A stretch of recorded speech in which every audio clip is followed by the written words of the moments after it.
bahwa setiap komitmen itu harus ada buktinya. Setiap janji itu harus ada keringatnya.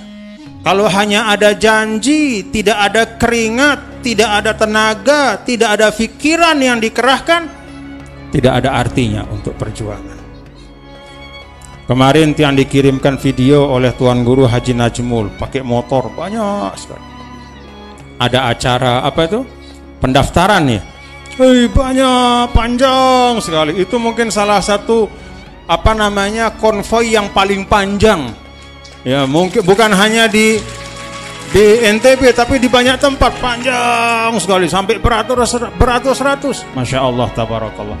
Itulah bukti nyata. Tiang berharap teruskan Bapak-bapak Ibu nggih, kompak, utuh, bersatu, bersama-sama, bergerak, berjuang. Nah, itu walaupun kita yakin bahwa besok kita sudah punya rezeki, tetapi karena kita belum tahu rezeki kita berapa, maka itu mu'allak dengan ikhtiar kita hari ini. Paham Bapak Ibu? Pelungguh tahu bahwa pelungguh punya rezeki hari ini, tetapi karena kita tidak tahu berapa persisnya, maka dia masih termasuk takdir mu'allak. Karena dia mu'allak, maka dia bergantung pada ikhtiar kita. Berikhtiarlah Bapak Ibu. Ruang kita bukan mencari tahu takdir, tapi ruang kita adalah memenuhkan ikhtiar dengan sepenuh-penuh tawakal kepada Allah.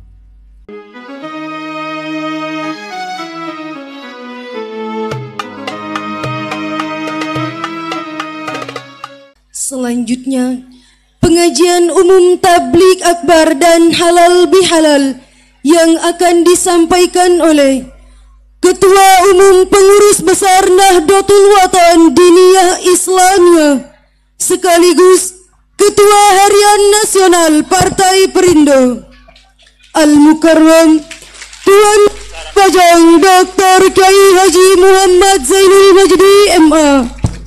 Dengan segala hormat disilakan. Bismillahirrahmanirrahim. Assalamualaikum warahmatullahi wabarakatuh.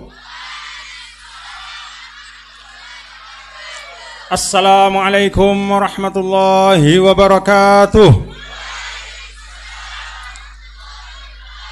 Assalamualaikum warahmatullahi wabarakatuh.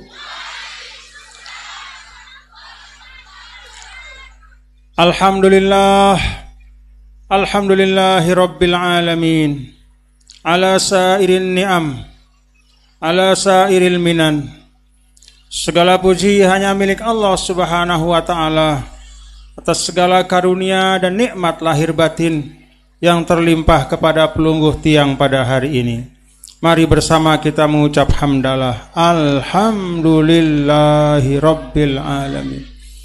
Wassalatu wassalamu ala sayyidina maulana Muhammadin sayyidil anbiya'i wal mursalin dallana ila sa'adatid darain. Salawat dan salam tiang ajak kita semua untuk kita baca, untuk kita panjatkan, untuk kita haturkan kepada baginda Nabi besar Muhammad sallallahu alaihi wasallam yang dallana ila sa'adatid darain, yang telah menunjukkan kepada tiang pelungguh jalan menuju keselamatan dunia dan akhirat. Mari kita bersalawat. Allahumma salli ala Sayyidina Muhammad wa ala ali Sayyidina Muhammad. Minal aidin al-faizin al-maqbulin. Minal aidin al-faizin al-maqbulin. Minal aidin al-faizin al-maqbulin. Semoga Allah Subhanahu wa ta'ala menjadikan kita semua yang hadir di tempat ini dan yang berniat untuk hadir namun terhalang oleh satu dan lain sebab, dan juga saudara-saudara kita, sahabat-sahabat kita, keluarga-keluarga kita, tetangga-tetangga kita yang kita kenal maupun yang tidak kenal dari umat Nabi besar Muhammad sallallahu alaihi wasallam. Mudah-mudahan kita semua dikembalikan kepada fitrah oleh Allah. Mudah-mudahan tiang pelungguh diberikan kekuatan untuk lulus dalam semua ujian kehidupan wal makbulin, dan kita semua lunas tidak Allah. Mudah-mudahan pelungguh tiang semua apa-apa yang ibadah-ibadah tiang pelungguh diterima oleh Allah Subhanahu wa taala. Amin. Amin. Amin ya rabbal alamin. Yang tiang hormati para tuan guru, para alim ulama, para tokoh, para sesepuh yang di atas panggung maupun yang di depan tiang. Ada al-mukarramun, para tuan guru, pimpinan NWDI Lombok Utara, Tuan Guru Haji Najmul Akhyar, ada Tuan Guru Haji Khairul Faridi, ada Tuan Guru Haji Syuaib, ada para tuan guru lain yang tidak dapat tiang sebutkan satu persatu. Semuanya tiang hormati dan tiang muliakan. Ada Ibu Wakil Gubernur Nusa Tenggara Barat, sekaligus pimpinan bagi seluruh muslimat NWDI, Ibu Dr. Hajah Siti Rohmi Jalilah, yang didampingi oleh Ummu Azza Hajah Erika Zainul Majdi sebagai Ketua 1 PP Muslimat NWDI.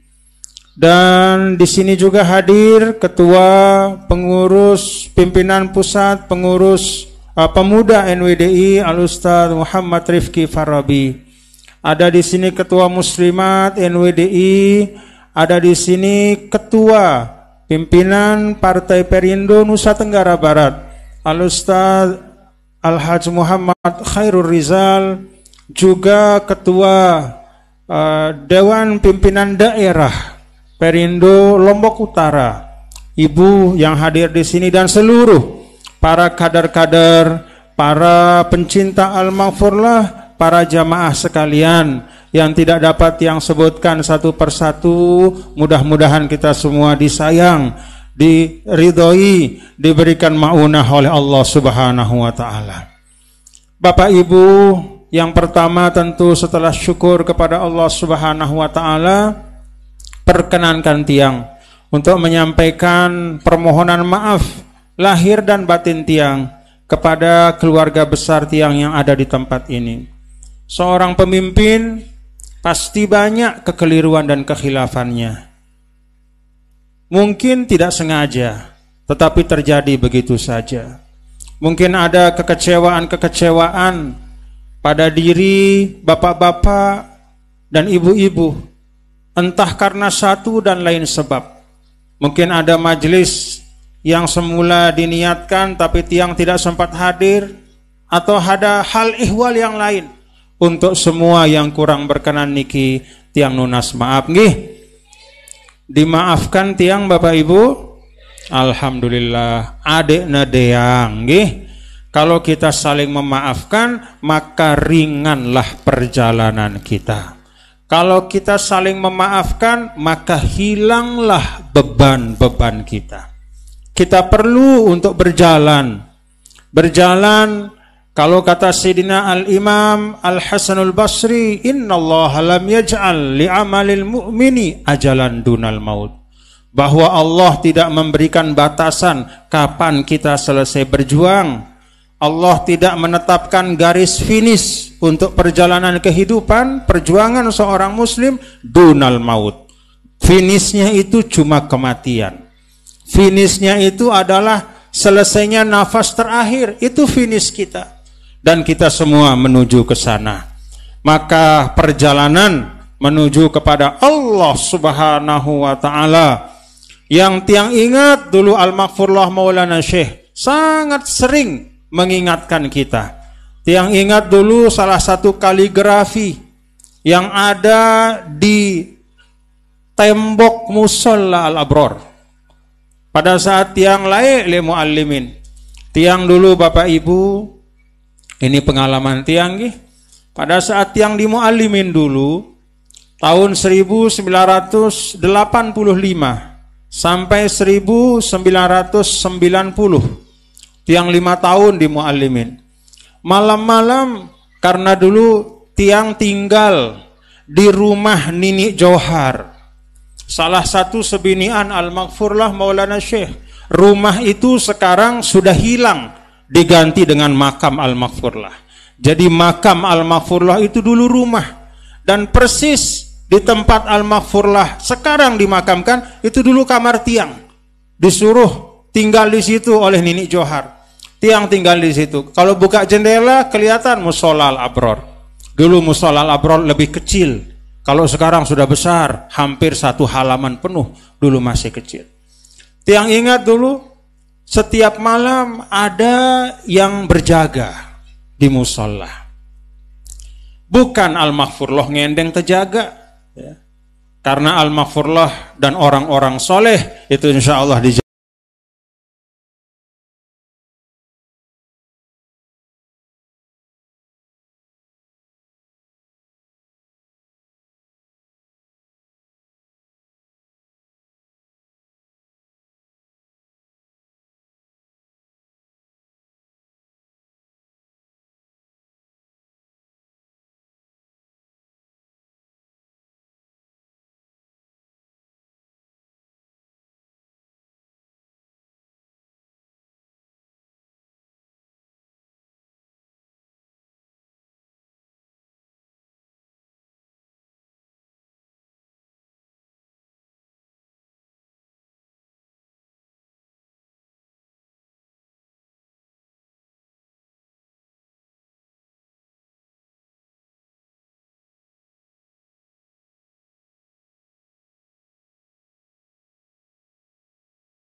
Di atas kepala pintu, di atas kan ini pintu nggih, le atasnya niki arah kiblat itu adalah firman Allah Ta'ala dalam Al-Quran, ala ilallahi tasirul umur. Ketahuilah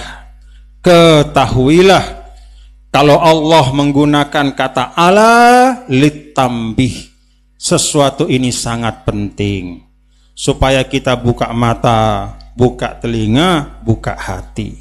Apa yang sangat penting itu? Ilallahi tasirul umur. Kepada Allah lah, suka tidak suka, segala sesuatu akan kembali kepadanya, termasuk tiang pelunggu. Maka dalam dunia niki Bapak Ibu, dengan ngumbe-ngumbe inkarna lek desida Allah, pada hakikatnya dia pasti tunduk kepada Allah. Maksudnya apa? Dia pasti tunduk kepada sunnatullah. Bahwa misalnya Allah Ta'ala menciptakan api itu membakar. Walaupun dia ingkar kepada Allah, tapi dia tahu api membakar. Maka dia jauhi api. Dengan tidak sadar dia tunduk kepada hukum Allah. Paham Bapak Ibu nggih? Semua yang ada di dunia ini Allah titipkan kehendaknya. Nah, ada 2 pilihan. Ada orang yang terpaksa tunduk dan ada orang yang dengan ikhlas tunduk kepada Allah. Mana yang kita pilih? Terpaksa atau ikhlas? Ikhlas. Alhamdulillah. Nah, menjadi umat Nabi kita, Nabi besar Muhammad sallallahu alaihi wasallam, beriman kepada Allah dan beriman kepada rukun-rukun iman dan tuntunan Allah, itu alamat bahwa kita tunduk kepada Allah dengan sepenuh keikhlasan dan pilihan hati kita. Alhamdulillah. Jangan kita menjadi orang yang ingkar di dunia, lalu kemudian di akhirat mengemis-ngemis kepada Allah. Jangan seperti itu. Dan itu banyak. Dalam Al-Quran diceritakan gambaran di hari kiamat. Ingkarnya luar biasa. Sombongnya luar biasa. Semau-maunya menzolimi orang. Nanti di akhirat dia akan mengemis kasih sayang dan ampunan Allah Subhanahu wa ta'ala. Mudah-mudahan kita dari dunia, kita memang dengan penuh kesadaran berharap ampunan Allah. Nggih. Amin, amin ya Rabbal. Dan untuk itu semua, mari kita jalani hidup kita dengan deang. Deang, ringan. Ringankan beban, Bapak Ibu. Apa beban yang paling menghambat dan membuat perjalanan kita itu pelan? Tidak bisa berjalan dengan baik, tertatih-tatih. Salah satu di antaranya dan yang paling utama adalah beban-beban dosa, kesalahan. Dosa kepada Allah dan dosa kepada sesama manusia. Jadi kita halal bihalal niki tengah lepasang, apa bahasa Anda sini? Lepasang beban. Kita lepas sesuatu yang memberatkan kita supaya deang. Ala ilallahi tasirul umur. Mudah-mudahan perjalanan kita kepada Allah lancar sampai kepada ridho Allah Subhanahu wa ta'ala. Amin ya rabbal alamin. Maaf lahir batin nggih. Alhamdulillah. Jadi muntuwah deang le organisasi ya akan gesit gerak kita. Kalau kita sudah saling memaafkan, sudah ringan, sudah baik silaturahim, akan semangat kita bergerak. Akan ringan perjuangan. Ini salah satu prasyarat min asbabil quwwah. Salah satu yang menjadi prasyarat untuk kita mendapatkan kekuatan di dalam kebaikan. Saling maaf, memaafkan. Wa anta'fu aqrabu littaqwa. Memaafkan itu akan mendekatkanmu kepada takwa. Bapak Ibu, yang kedua, tiang menyampaikan terima kasih. Alhamdulillah. Wa jazakumullahu khairan katsir. Sebenarnya Bapak Ibu, si paling luwe pahalana nengkene dina tiang. Tiang tinggal tiang datang doang. Saya si minat terop nih. Hah? Sudah? Sudah wah paling belik pahalanda. Siapa yang mengangkat itu? Yang menyiapkan, yang memasang? Semua jamaah-jamaah panitia. Jazakumullahu khairan katsiran. Dan inilah Bapak Ibu, sebagaimana yang disampaikan oleh Ibu Wakil Gubernur tadi, bahwa setiap komitmen itu harus ada buktinya. Setiap janji itu harus ada keringatnya. Kalau hanya ada janji, tidak ada keringat, tidak ada tenaga, tidak ada pikiran yang dikerahkan, tidak ada artinya untuk perjuangan. Awak beli gagah lagu tinduk doang pegawaian. Ada manfaatnya? Ashabul Kahfi tinduk 309 tahun. Ada manfaatnya? Piran Ashabul Kahfi sinu. Kemudian dia menjadi contoh, menjadi teladan bagi kita semua. Idza qamu faqalu. Mereka itu menjadi teladan ketika sudah berdiri dan menyuarakan. Pada saat dia tidur tidak banyak faidah perjuangannya, hanya ibrah mempertahankan iman. Tapi izqamu faqalu rabbuna rabbus samawati wal ard lan nad'u min dunihi ilahan.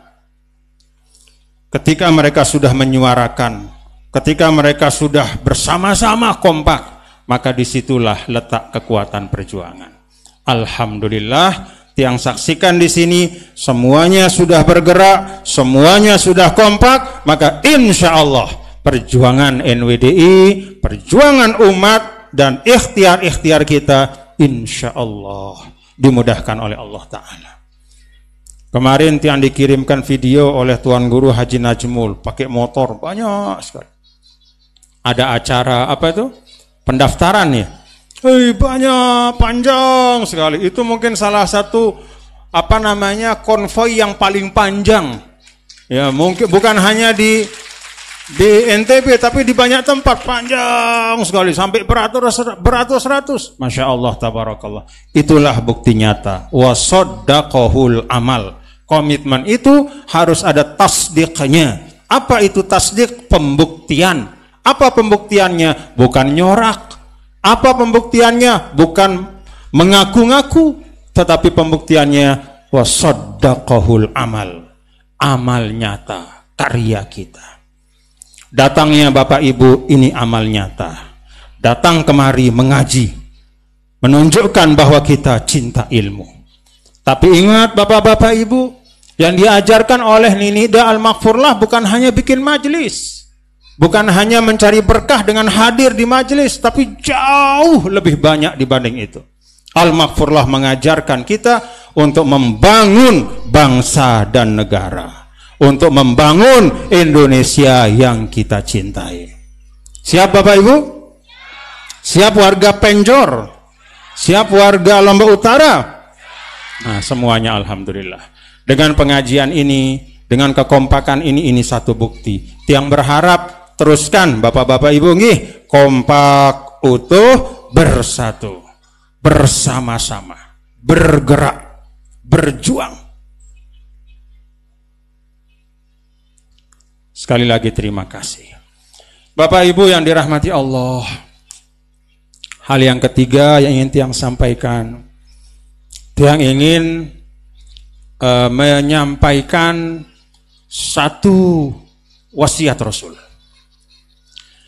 Wasiat Rasulullah Shallallahu Alaihi Wasallam yang beliau sampaikan kepada sepupu beliau, anak dari paman beliau yang bernama Sayyidina Abdullah ibnu Abbas.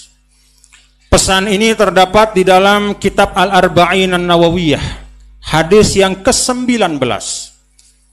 Tiang mau ijazahkan kepada pelunggu hadis niki. Nah, tapi kita baca pelan-pelan bersama-sama, nanti kemudian kita coba renungkan maknanya dan kita amalkan dalam kehidupan kita. Itu yang membuat baginda Rasul senyum melihat kita. Kita pahami apa yang beliau sampaikan, lalu kita ambil maknanya, kita bawa dalam kehidupan dan kita coba amalkan. Itu yang membuat Nabi Shallallahu Alaihi Wasallam insya Allah akan tersenyum gembira, berbahagia, punya umat seperti pelungguh semua. Bapak Ibu, tentang kitab Al-Arba'in sedikit yang sampaikan. Salah satu daripada min akhlaqil ulama adalah tashilul ummah. Salah satu dari akhlak ulama itu selalu berusaha memudahkan umat. Jari munara dengan salah, kalau ada orang jatuh dalam satu kekeliruan, maka dia akan angkat. Tidak justru orang itu jatuh ke dalam satu kekeliruan, lalu kemudian dijerumuskan lagi. Kalau ada melakukan suatu kesalahan, maka diberikan penghiburan. Oh, masih bisa, ada jalan taubat. Kalau misalnya ada satu perbuatan yang oleh satu ulama misalnya dianggap tidak sah, tapi sudah dilakukan, maka tugas ulama apa? Mencari jalan supaya apa yang sudah dilakukan itu mendapatkan jalan untuk boleh. Cari pendapat yang membolehkan kalau itu sudah terjadi. Itu min akhlaqil ulama. Dulu salah seorang ulama yang kebetulan meriwayatkan hadis ini, yang disebut dengan habrul ummah, ya, disebut dengan ulamanya umat, yaitu Sayyidina Abdullah bin Abbas. Beliau didatangi oleh orang, ada orang matanya merah, kelihatan sedang marah.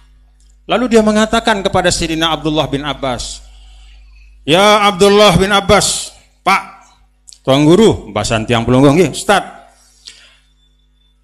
kalau ada orang membunuh, kira-kira dia bisa tobat enggak? Ya berkatuan, matanya merah. Sayyidina Abdullah bin Abbas melihat orang ini sedang marah luar biasa. Apa kata Abdullah bin Abbas? Orang yang membunuh wa may yaqtul mu'midan muta'ammidan fajaza'uhu jahannamu khalida. Dikutiplah ayat oleh Abdullah bin Abbas, siapa-siapa orang yang membunuh maka dia akan kekal di dalam neraka. Ulik dengan sino.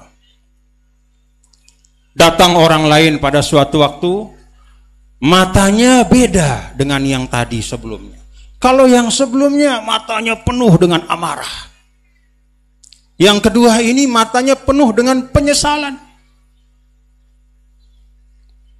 Nanya kepada Abdullah bin Abbas.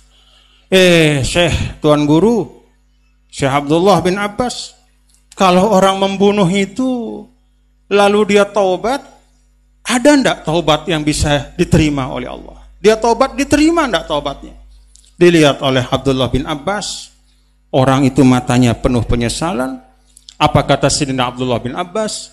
Beliau kutip ayat yang lain. Apa ayat lain yang beliau kutip? Ayat yang menyatakan bahwa Allah mengampuni semua dosa kecuali dosa mensekutukan Allah. Ulik dengan sino. Bertanyalah murid Abdullah bin Abbas, Syekh, kok kasusnya sama, tapi kok jawabannya beda? Tadi pertanyaan pertama mengatakan sama, kalau orang membunuh bisa diterima taubatnya enggak? Si dia bilang enggak bisa. Kok ini si dia bilang bisa? Apa kata Abdullah bin Abbas? Yang pertama itu mau membunuh. Maka wajib saya ingatkan dia bahwa membunuh itu dosa yang sangat besar, supaya dia tidak melakukan. Yang kedua ini sudah membunuh, maka wajib saya memberikan penghiburan kepadanya untuk dia taubat dengan taubatan nasuha. Paham Bapak Ibu? Itulah ulama. Itulah ulama. Dan itulah juga yang dilakukan oleh Nini Maulana Syekh. Coba Bapak Ibu, dulu sebelum masa beliau, para guru biasanya diam di rumah saja. Lek balena doang. Lalu orang datang dari rumahnya masing-masing untuk berguru ke rumah ustadz atau tuan guru itu. Al-Maghfurlah melihat, kalau saya diam saja di pancor, lalu saya tunggu orang penjor datang, kapan dia bisa datang orang penjor ini? Terlalu jauh jaraknya, mungkin juga biayanya besar. Maka apa yang dilakukan oleh Maulana Syekh, tashilan lil ummah wa takribul ilm lil ummah, beliaulah yang keluar dari pancor dan berkeliling ke desa-desa, sampai ke Lombok Utara, sampai ke Penjor, sampai ke Pemenang, sampai ke Selelo, sampai ke Genggelang, sampai ke sudut-sudut yang jauh. Untuk apa? Memudahkan umat. Alhamdulillah. Bersyukur Bapak Ibu. Mari kita teladani ini. Semangat untuk memberikan kemudahan, memberikan jalan keluar, jangan menyulitkan.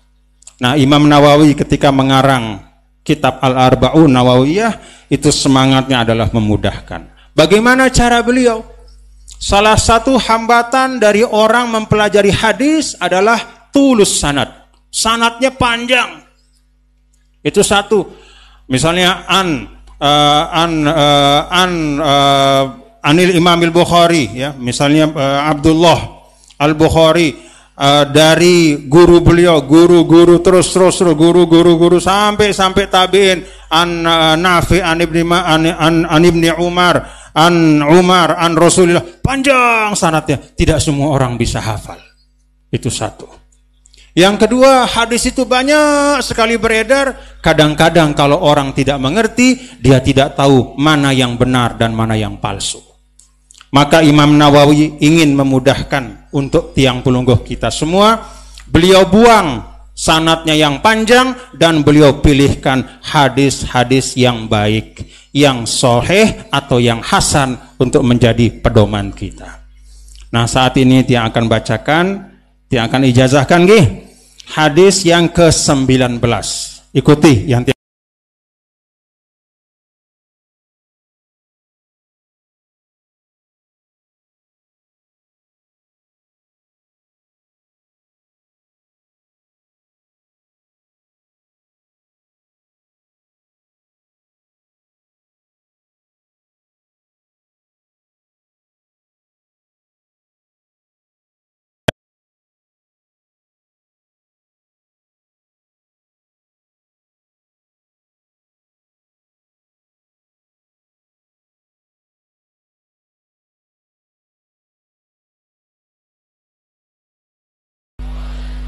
rahimahullah tabaraka wa ta'ala wa adaman naf'a bihi wa bi'ulumihi fid darain amin.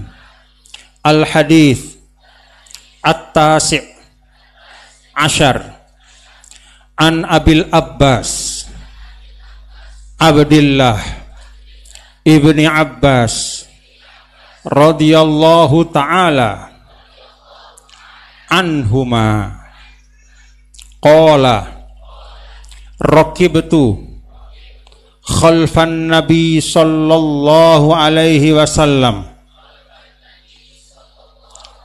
yauman faqala ya gulam ala u'allimuka kalimatin ihfazillah yahfazka ihfazillah tajidhu tujahaka idza sa'alta fas'alillah wa idza ista'anta fasta'in billah wa'lam annal ummah law istama'u ala ayyam fa'uka bisyai'in lam yamfa'uka illa bisyai'in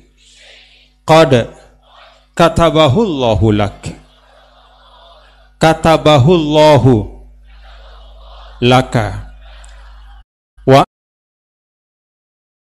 annahum lawijtama'u ala ayyadurruka bisyai'in lam yadurruka illa bisyai'in qad katabahullah laka rufi'atil aqlam wa jaffatis suhuf rawahul Tirmidzi wa qala hasanun sahih.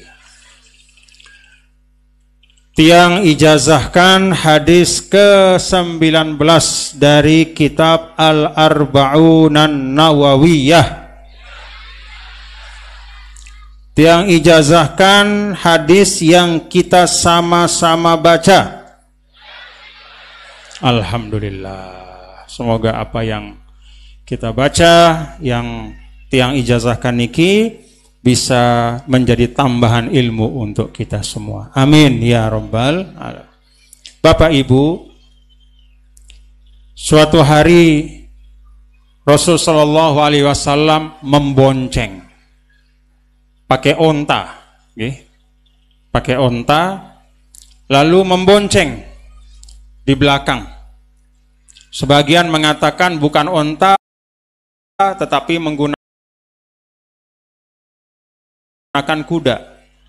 Naik di belakang beliau itu sepupu beliau Abdullah bin Abbas, anak dari Sayyidina Abbas, masih muda, 10 tahun umurnya.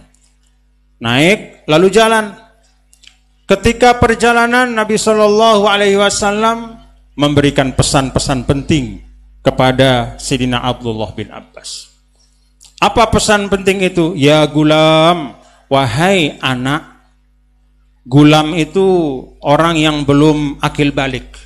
Dia masih 10 tahun umurnya, ya, masih belum menjadi pemuda.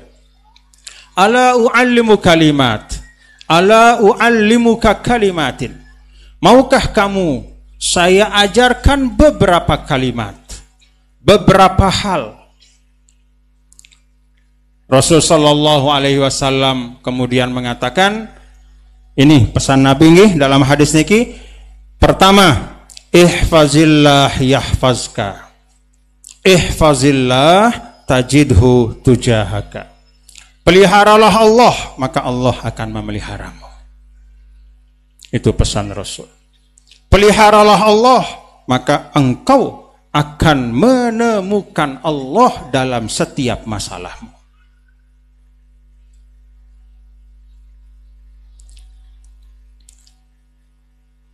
Bagaimana kita memelihara Allah? Maksudnya adalah peliharalah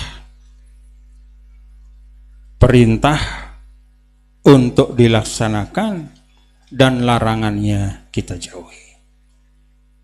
Itu cara kita memelihara Allah. Dalam arti memelihara tuntunannya. Perintah-perintahnya kita tunaikan sekemampuan tiang pelungguh. Apa sih tiang pelungguh bisa? Kalau yang kita tidak bisa, Allah tidak paksa. Kalau kita belum punya uang ke Mekah, jangan berutang. Tidak dipaksa kita berangkat. Manistato'ah. Bukan hanya uangnya cukup, sehatnya juga ada. Yang ditinggalkan kepada keluarga di rumah juga cukup. Jalan menuju ke sana aman. Di tanah sucinya tidak ada kerusuhan, silahkan berangkat. Tapi kalau ada salah satu dari faktor-faktor itu tidak terpenuhi, jangan paksakan diri. Kepeng kurang, berotang lebatur. Supaya dapat titel haji depan namanya. Jangan. La yukallifullahu nafsan illa wus'aha. Atau punya uang. ONH berapa misalnya 35 juta atau 40 juta. Pas uangnya 40 juta. Bayar ONH. Berangkat ke tanah suci. Denara si tekelorang si anak. Sebinian lek balik. Kanggo atau ndek? Kanggo ibu? Tidak boleh. Jadi istitoah itu luas. Dijelaskan oleh para ulama. Termasuk juga amnus sabil, amnut tariq. Kalau jalan itu kira-kira ada kerusuhan, keributan. Misalnya berangkat, perjalanan menuju ke tanah suci, biasanya pakai pesawat. Ternyata di negara-negara yang berada di rute perjalanan, katakan misalnya Indonesia, dari Indonesia ke tanah suci ke Mekah. Misalnya katakanlah lewat India, lewat Sri Lanka, atau lewat Oman. Ternyata di negara itu semuanya sedang perang. Kalau ada pesawat terbang, bisa jadi ada bom ke atas serat, lalu pesawat bisa tertembak jatuh. Kalau perjalanannya tidak aman, tidak wajib juga menunaikan haji. Sehat. Sehat nggih? Sehat. Kalau sakit wajib? Jangan paksakan diri.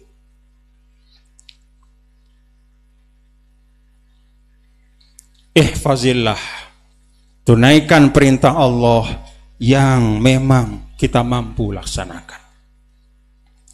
Tapi sebaliknya Bapak Ibu, kalau memang kita mampu, jangan cari-cari jalan untuk mengatakan tidak mampu. Paham Bapak Ibu? Nah, muntuah berdua kepeng cukup nisabnya dan sudah sampai haulnya. Misalnya kita berdagang, sudah cukup nisabnya sampai haulnya, sugulang zakatnya. Kalau kita sudah panen, begitu ngerampek, hitung, begitu sampai nisabnya, langsung keluarkan yaumah hasodih pada saat panen. Jangan simpen-simpen, oh bareh dulu. Duluan tekakan isi begang. Dimakan habis oleh tikus, yang sesungguhnya itu merupakan hak bagi orang-orang yang mustahik. Inna lillahi wa inna ilaihi raji'un. Jadi dua ruginya. Pertama, dia berdosa tidak menunaikan zakat. Yang kedua, dia memubazirkan sesuatu yang sebenarnya merupakan hak dari al-adamiyin, yaitu manusia. Dia mubazirkan sehingga dimakan oleh tikus. Apa yang bisa kita lakukan? Lakukan. Apa yang kita mampu? Kerjakan. Allah tidak memaksa, iya, tapi jangan meringan-ringankan. Paham Bapak Ibu nggih? Kalau kita bisa datang ke pengajian seperti ini, kita datang. Kalau memang tidak ada kesempatan, ya kita tunggu di rumah. Nanti ada orang yang pulang dari pengajian, kita tanya. Sebagaimana dulu para sahabat juga seperti begitu.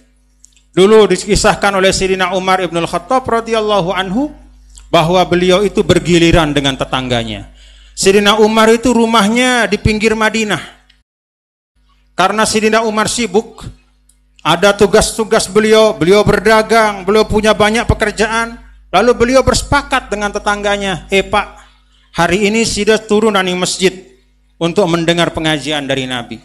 Nanti yang berikutnya tiang yang ke sana.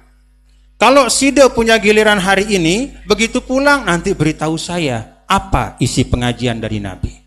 Supaya tiang juga bisa paham, walaupun tiang tidak datang. Nanti kalau tiang punya giliran, selesai tiang ngaji, tiang juga beritahu Sida. Itu kerjasama dalam kebaikan. Ini juga kepada keluarga besar NWDI seperti itu. Kalau memang kita bisa berangkat, kalau memang ada hal-hal yang membatasi kita, mari kita tanya orang yang bisa hadir di situ untuk kita bisa dapat ilmunya. Itulah yang disebut wa ta'awanu 'alal birri wa taqwa. Jadi pesan Nabi yang pertama, ihfazillah yahfazka. Insya Allah kalau kita tunaikan ini, Allah akan jaga kita.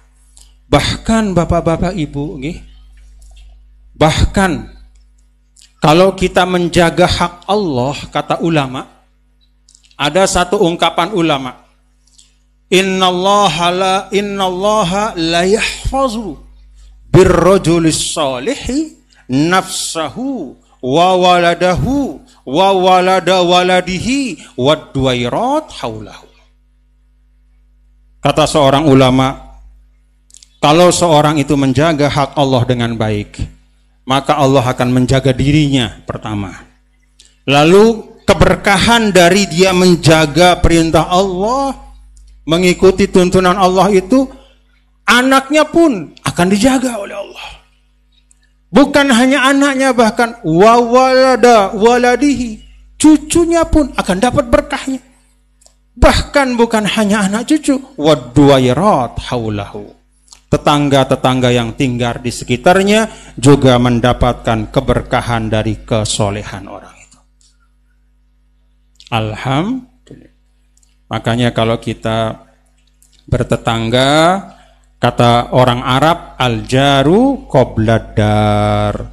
Sebelum melihat rumah, kalau misalnya pergi ke satu komplek rumah, lalu melihat rumah, sebelum melihat fisik rumah itu, wah bagus rumah ini, wah kokoh kuat, tiangnya bagus, pintunya bagus, jendelanya mulus, gentengnya baru.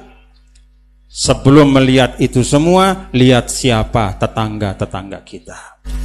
Kalau tetangga kita itu orang baik, orang yang bermasyarakat dengan baik, silahkan pilih rumah itu, beli boleh. Tapi kalau di sekitarnya penjahat, tukang narkoba, preman, tukang-tukang suka berbuat hal-hal yang tidak baik, walaupun rumahnya bagus, ingat al-jaru qobladar, bahwa kalau di situ ada ahli maksiat yang luar biasa, apalagi yang bangga dengan kemaksiatannya, kesialan dari kemaksiatan itu bisa juga menimpa tetangga-tetangganya. Maka perlu kita membuat lingkungan yang baik, Bapak Ibu, mari kita saling ingatkan. Kalau satu yang baik, maka kebaikan itu akan menular ke tetangga-tetangganya. Mudah-mudahan semua mendapat kebaikan. Kalau ada satu yang soleh, maka kesolehan itu akan nyelontok li anaknya, nyelontok li bayina, nyelontok li tetangganya, terus waduwairat, kata ulama, terus alhamdulillah. Pesan yang kedua dari Rasul kepada Sayyidina Abdullah bin Abbas, wa idza sa'alta fas'alillah. Kalau engkau minta, mintalah kepada Allah.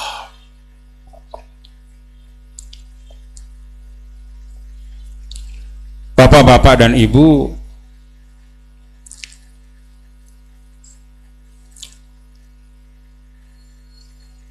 ini penjelasan lebih lanjut, kapan kita boleh meminta kepada selain Allah, dan kapan kita hanya meminta kepada Allah. Para ulama menjelaskan, nih pahami betul-betul nih. Para ulama menjelaskan, kita hanya boleh meminta kepada Allah apabila sesuatu itu adalah sesuatu yang lam tajril adah, ya, sesuatu yang secara kebiasaan, yang secara kenyataan tidak bisa ditentukan kecuali oleh Allah. Contohnya apa? Hidayah. Contohnya apa? Afiyah. Contohnya apa? Kesembuhan. Kesembuhan itu hanya Allah. Keafiatan itu hanya Allah. Iman itu hanya Allah. Kesehatan hati dan jiwa kita itu Allah yang muqallibal qulub. Maka untuk hal-hal yang memang tidak ada kuasa bagi manusia di dalam apa yang kita saksikan dalam kehidupan, memang kuasanya sama Allah secara mutlak, maka kita tidak boleh minta kecuali kepada Allah Subhanahu wa ta'ala. Minta hidayah sama Allah, minta kesehatan kepada Allah, minta keafiatan kepada Allah, minta kesembuhan kepada Allah. Tetapi pada hal-hal yang dimana ada fungsi-fungsi yang Allah Ta'ala titipkan kepada manusia, misalnya dalam profesi-profesi, profesi dokter, profesi berdagang, profesi guru, profesi berorganisasi, atau jual beli, atau utang piutang, hal-hal yang menyangkut muamalah kita, maka untuk hal-hal itu kita boleh meminta selain kepada Allah. Contoh, di dalam hal profesi dokter atau kesehatan, kesembuhan memang dari Allah, tapi kemana kita minta obat? Hah? Dokter itu mengobati atau menyembuhkan? Hah? Mengobati atau menyembuhkan? Iya. Kita minta kesembuhan dari Allah, tapi kita minta obatnya sama dokter. Loh, kenapa? Oh iya, karena obat itu adalah bagian dari fungsi-fungsi yang Allah Subhanahu wa ta'ala titipkan kepada manusia supaya kehidupan berjalan dengan baik. Pergi kita ke pasar, melesida mau terong Aceh, mbe aning dah, aning peken, terus lek peken mbe tipak dah, mun demeta terong Aceh, apakah sida aning pedagang terasi? Ende pedagang terong Aceh, ngendeng. Saya minta terong Aceh sebanyak sekilo. Berapa harganya? 7.000. Bayar.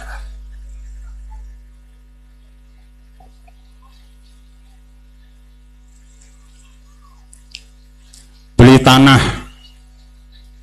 mau buat sertifikat. Di mana ngurus sertifikatnya? Kepada Allah? Kemana? BPN. Jadi meminta pada sesuatu yang memang secara kebiasaan itu ada kewenangan-kewenangan terbatas, ada asbab-asbab yang diletakkan pada manusia sesuai dengan tugas dan fungsinya, itu boleh. Tapi meminta sesuatu yang memang tidak bisa kecuali Allah yang memberikan, maka kita mintanya kepada Allah Subhanahu wa ta'ala. Cuman Bapak Ibu hadirin dan hadirat sekalian, urusan meminta ini bukan urusan yang ringan. Ini dijelaskan oleh para ulama. Idza sa'alta fas'alillah. Untuk hal-hal yang menyangkut hubungan kita satu sama lain, kalau dalam keadaan-keadaan tertentu kita boleh meminta, tapi dengan syarat yang sangat ketat. Ngendeng. ngendeng kepeng lek batur. Kanggo atau ndek? Hah? Kanggo atau ndek ngendeng kepeng lek batur? Kanggo atau ndek? Nah, kalau dalam Islam itu syaratnya 3. Pertama, ayakuna ajizan anil kasbi. Kita meminta itu kalau sudah tidak mampu untuk bisa menghasilkan. Baik itu al-ajaznya itu badani maupun hirfi. Kita badannya memang sudah tidak bisa berusaha. Dia terbau begawean wah. Dan tidak ada keahlian al-hirfi. Tidak ada keterampilan yang bisa menghasilkan. Betul-betul kita sudah lemah. Dibolehkan kita meminta. 1. Syarat yang kedua, Allah yakuna mulihan. Minta boleh, tapi apa itu mulihan bahasa penjor?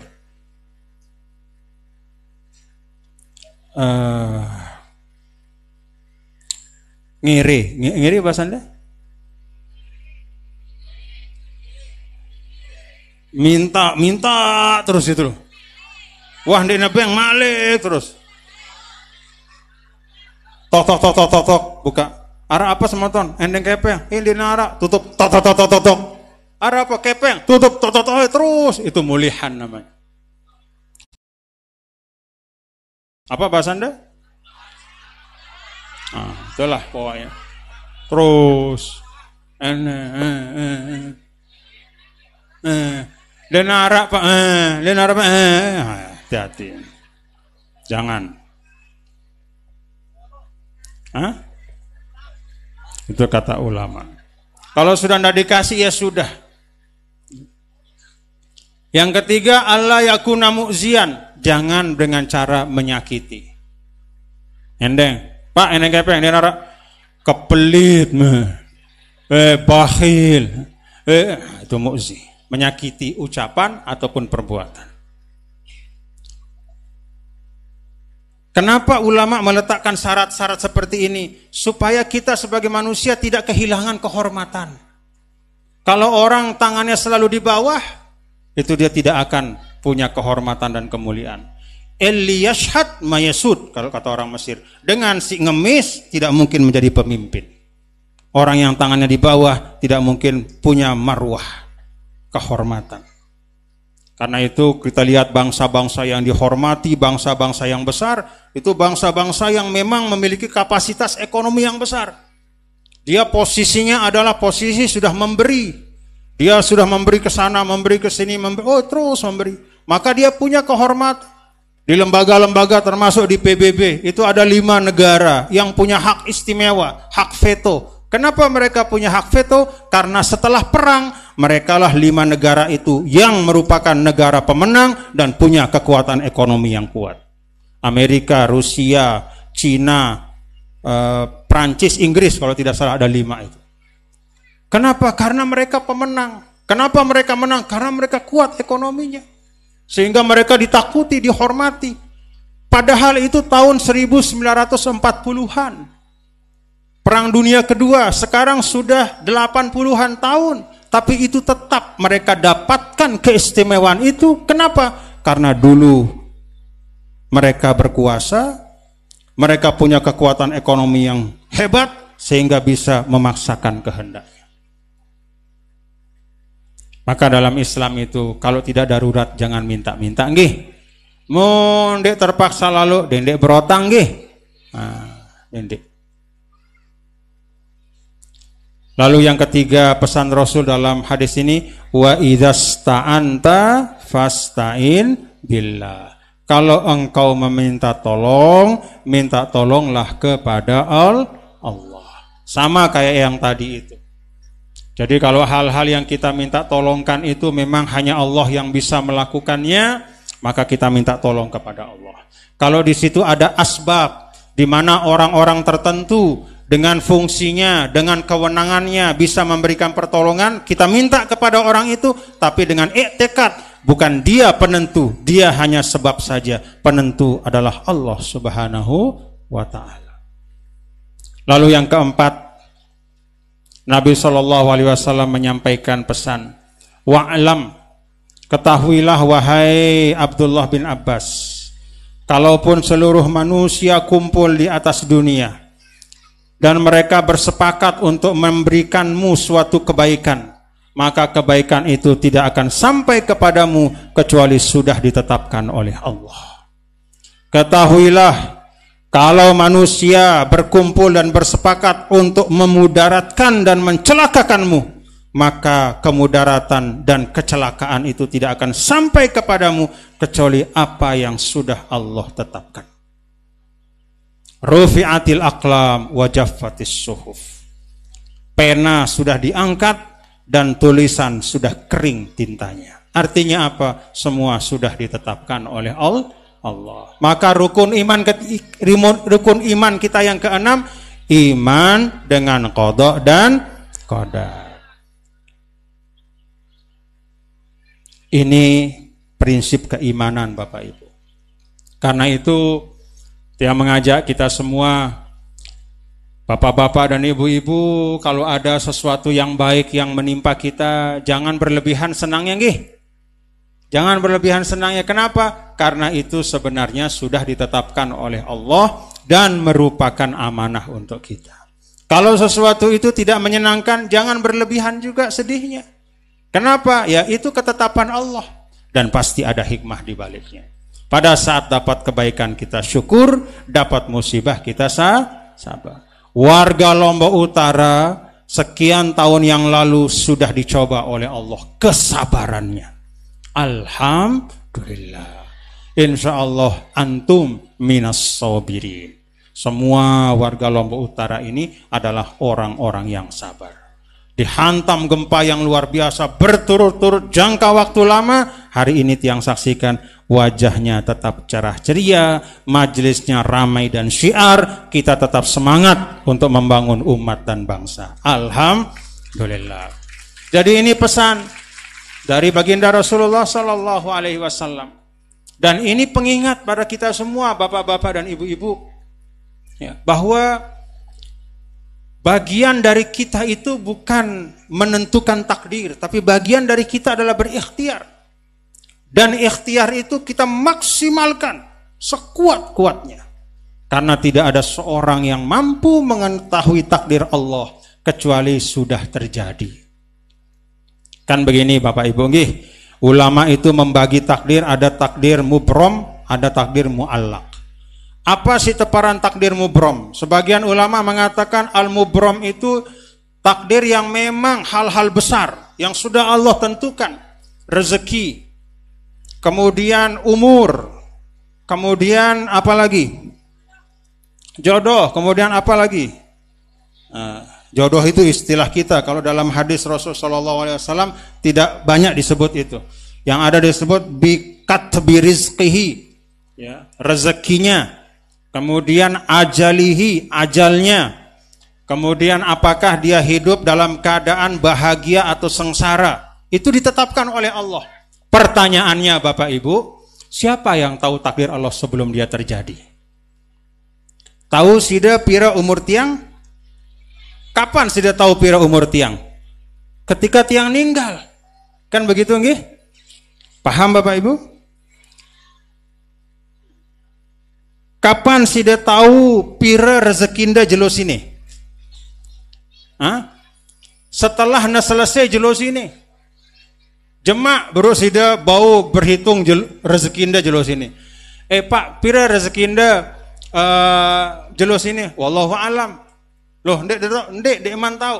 Piran dah tahu, jemak sudah datang berketuan malik. Pira rezekinda rubin. Baru dia hitung. Oh, rezekinku kepeng sih ku mau pedagang lepakan 100.000. Itulah takdirnya, rezekinya. Kapan dia tahu? Setelah terjadi. Kalau belum terjadi, ada yang tahu? Tidak ada. Nah, Bapak Ibu Saudara sekalian, takdir mubrom itu kalau yang tiang yakini, kan Allah Maha Kuasa. Ada yang membatasi kekuasaan Allah? Ada enggak? Tidak ada. Segala sesuatu al-mumkinat bisa dikerjakan oleh Allah. segala sesuatu. Apa yang Allah kehendaki kun fayakun. Maka nggih Bapak Ibu, kalau dalam keyakinan tiang yang namanya takdir mubrom itu adalah segala sesuatu yang sudah terjadi. Itu namanya mubrom. Bisa dirubah atau enggak? Kalau sudah terjadi bisa dirubah atau enggak? Misalnya, sampainya tangan ke pipi ini mubrom atau tidak? Ini namanya mubrom. Kenapa? Sudah terjadi. Tidak bisa dibatalkan, sudah sampai. Ya. Karena dia sudah terjadi, maka dia mubrom. Kata ibrom itu dari kata al-qat'u, terpotong. Sudah terjadi, tidak bisa diulangi lagi. Tidak bisa dimundurkan lagi. Tidak bisa dibatalkan. Takdir mubrom adalah yang sudah terjadi. Kalau yang belum terjadi, insya Allah itu semuanya takdir mu'allaq. Kenapa disebut mu'allaq? Karena bergantung pada kehendak dan kasih sayang Allah. Karena itu walaupun kita yakin bahwa besok kita sudah punya rezeki, tetapi karena kita belum tahu rezeki kita berapa, maka itu mu'allaq dengan ikhtiar kita hari ini. Paham Bapak Ibu? Pelungguh tahu bahwa pelungguh punya rezeki hari ini. Tetapi karena kita tidak tahu berapa persisnya, maka dia masih termasuk takdir mu'allaq. Karena dia mu'allaq, maka dia bergantung pada ikhtiar kita. Berikhtiarlah. Banyak silaturahim, kemudian kita bertransaksi dengan baik, berdagang, senyum, munara dengan nawar, dendek sili. Ya. Oh sila, kalaupun misalnya menolak, pira aja nih 10.000, bau 500 ke, nah, kan kurang ajar nih keng, lagu dendek sili. Oh mun 500 tidak bau, mun siwa iyu masih bau, misalnya. Jadi tetap itu bagian dari ikhtiar kita. Sehingga ketika ikhtiar kita berjalan dengan baik, maka nanti takdir mubromnya insya Allah Allah berikan dengan sesuatu yang baik. Kenapa tiang jelaskan ini sedikit Bapak Ibu? Karena tidak sedikit kita yang tidak mau bekerja berikhtiar dengan alasan semua sudah ditakdirkan oleh Allah. Padahal tidak ada yang tahu takdirnya apa. Semua itu mu'allaq sampai dia terjadi. Karena itu kalau tiang Bapak Ibu, misalnya tiang ditanya, pelungguh ditanya, pira kira-kira umur deh Pak? Itu masih mu'allaq. Kita tidak tahu, hanya tahu kalau seorang sudah meninggal. Maka ketika dia masih mu'allaq, mari kita lakukan amal-amal yang bisa memperpanjang umur kita. Apa diantaranya? Banyak-banyak bersilaturahim.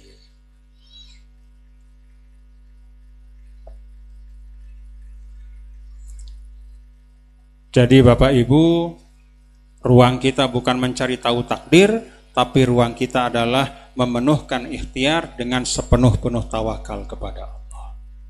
Dan itulah ikhtiar kita pada hari ini. Kita tidak tahu sekian waktu ke depan perjuangan kita bagaimana takdirnya, tapi mari kita proses menuju kepada hari itu dengan kekompakan, dengan keutuhan, dengan persatuan, dengan kesungguhan bersama-sama, sehingga mudah-mudahan kita dapat takdir yang baik kelak. Amin ya rabbal alamin. Kesempatan hari ini Bapak Ibu Saudara sekalian, sebelum tiang menutup majelis ini, penyampaian tiang, sudah tadi diterima ijazahnya nggih? Nah, alhamdulillah. Ihfazillah yahfazka, ihfazillah tajidhu tujahaka. Peliharalah hak-hak Allah, maka Allah akan pelihara dunia akhiratmu. Idza sa'alta fas'alillah, kalau meminta, mintalah sesuatu yang hakiki kepada Allah, kepada manusia hanya sebagai sebab saja. Wa idza sta'anta, kalau engkau minta tolonglah yang hakiki, yang mutlak kepada Allah. Kalau ke manusia itu hanya perantara dan sebab saja.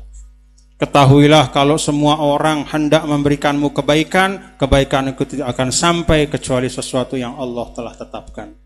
Kalau manusia ingin mencelakakanmu, tidak akan sampai pula niat mereka kecuali apa yang telah Allah tetapkan. Ini mengajarkan kita kemantapan di dalam kehidupan. Tenang, tidak gampang terprovokasi, tidak gampang terpengaruh. Nah, sebelum menutup kesempatan ini, di sini juga hadir para tokoh-tokoh kita yang insya Allah nanti akan menjadi calon wakil-wakil rakyat dari KLU. Ada hadir di sini? Bisa berdiri biar dilihat sama masyarakat, jamaah. Silahkan. Silahkan, mana beliau-beliau tokoh-tokoh kita. Nah, silahkan. Ayo saya minta berdiri di sini yang dari KLU. Nah, silahkan. Ada Tuan Guru Syuaib, ada Ibu Bapilu, Ketua Ibu Ustazah juga. Alhamdulillah. Kenal beliau-beliau ini? Kenal? Silahkan nanti dititipkan amanah pelungguh kepada beliau-beliau nggih. Nah, silahkan dititipkan kepada beliau-beliau, dan Tiang minta beliau-beliau berdiri di sini supaya terbangun semakin kuat hubungan batin silaturahim, sehingga pada waktunya ketika beliau nanti ditakdirkan menjadi wakil pelungguh semua di lembaga perwakilan yang ada, beliau-beliau ini bisa melaksanakan amanah dengan sebaik-baiknya. Paham Bapak Ibu nggih? Kompak utuh bersatu nggih? Terima kasih, inilah yang dapat saya sampaikan. Makasih Bapak-bapak, Ibu-ibu, silakan kembali. Wallahul muwaffiq wal hadi ila sabilir rasyad. Tunas maaf apabila ada kekeliruan atau kehilafan dalam penyampaian Tiang. Ana uhibbukum fillah, saya sayang sama pelungguh semua nggih. Mudah-mudahan pelungguh juga sayang sama Tiang. Dan min alamatil mahabbah tabadulud doa. Kalau kita saling sayang, maka kita saling doa mendoakan. Mudah-mudahan kita selamat dunia dan akhirat. Terima kasih. Wallahul muwaffiq wal hadi ila sabilir rasyad. Assalamualaikum warahmatullahi wabarakatuh.